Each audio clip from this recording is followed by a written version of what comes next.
On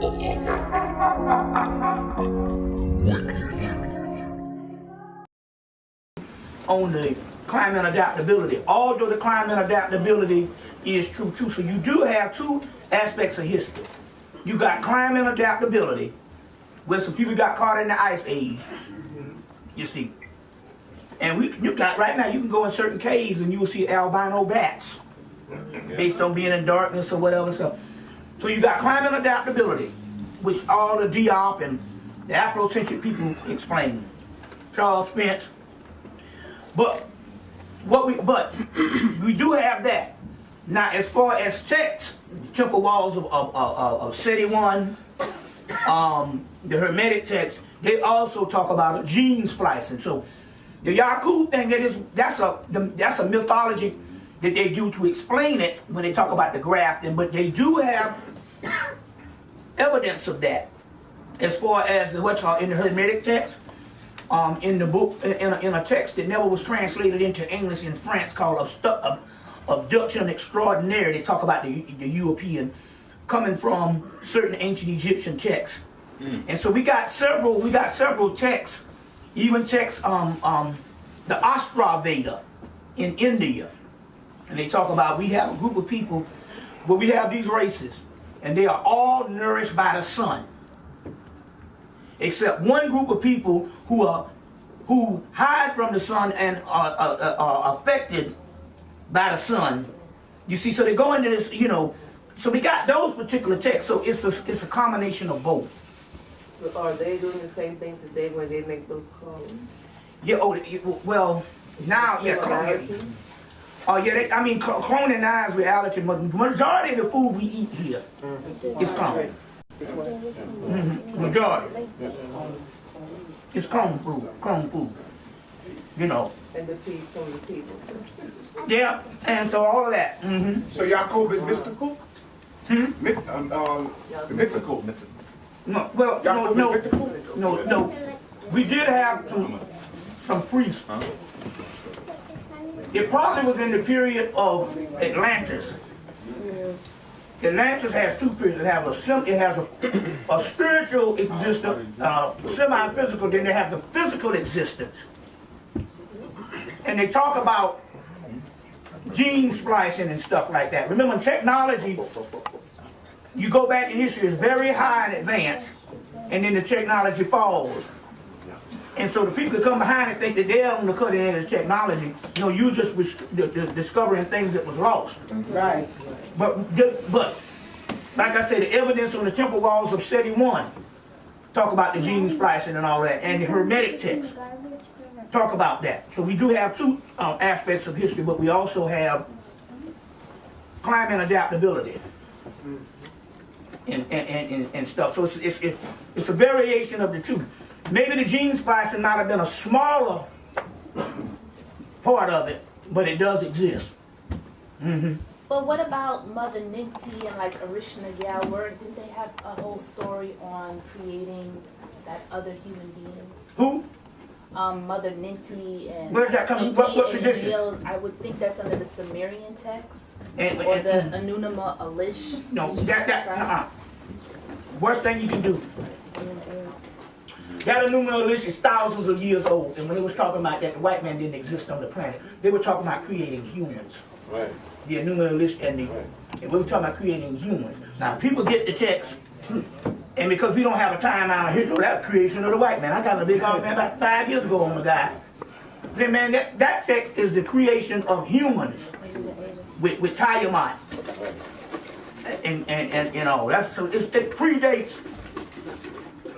It predates the coming of the white man thousands of years, that text. And they were talking about, you see, because at first they talking about space, and then they talking about you see, so so the Anunima Elish is not based on creation of the white man. It's based on the creation of humans. Yeah. So it's on that particular level. So the majority of black people here in the Western Hemisphere, then what you're saying, we are not human. Yeah, is that what you're saying? As of now, based on the process that we have gone through, based on our DNA, we are closer to God than the human. That's right. That's See, based on the process, the alchemical process that we went through. There's a story to talk about. The white man will come and get Shangaphan, an ancient person, and he will take him back to the white man's land and nurture him and nourish him. And we know what they nourishment is, putting you through all kind of hell. And then after he nourished him, this Shangaphan, this ancient person, will rise up and destroy the universe. Destroying of the universe is becoming coming to a new reality. A new reality. You see what I'm saying?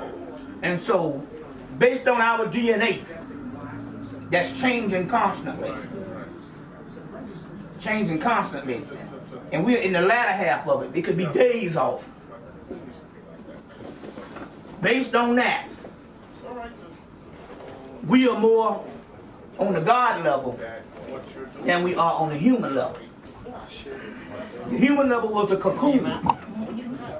So a caterpillar, at first, goes into a cocoon and comes out a butterfly. We're closer to the metamorphosis level. You see what I'm saying? We're on the cusp of it than we are the human level. That's why when you try to get back to do things what we've done, they fail for you. Because our DNA and our energy is not conducive with stuff that we've done.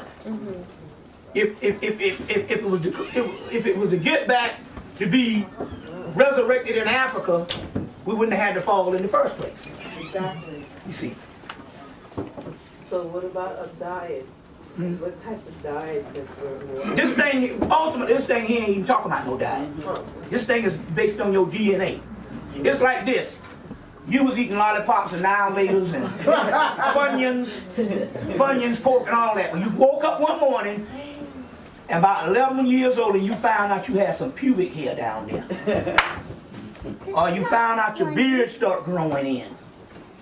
This is what the DNA is like. We talk about a evolution to godhood.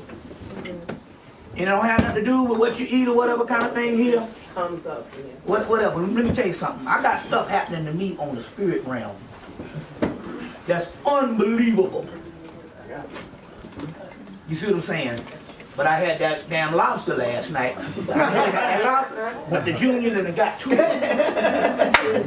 Now ultimately, now I would suggest people, diet is good for, but this don't have nothing to do with that on this evolution. Well, I don't diet, but I try to balance, eat a little bit of egg. Yeah, on this thing, we're talking about something that is the cutting edge based on the DNA. Based on the DNA. Mm-hmm. Yeah, I want to ask a question, actually. Bobby, I'm like the only conscious person in my family, and I'm sure a lot of people here are. Is there anything that we can do specifically, like if we make our transition? Because I know if I died, they would just have a regular Christian funeral, talking about I went home to the Lord and all that bullshit. So is there anything specifically that we can start doing now? Yeah, you need to write it. That's one, and you need to do two things. You need to write to bypass all of that. You need to write a will. Yeah.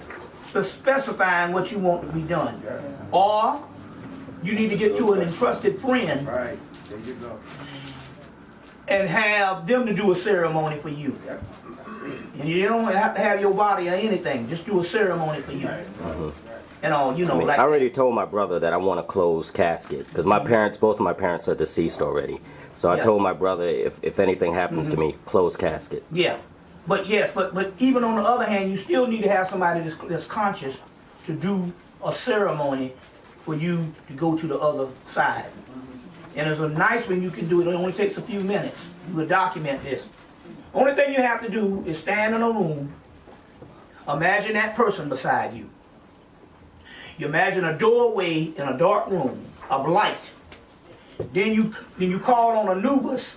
You can either call on Anubis as he's standing with the dog head, the jackal head, as he's standing as a god, or you can call on the Anubis, the one that looks like this in the full body of a dog.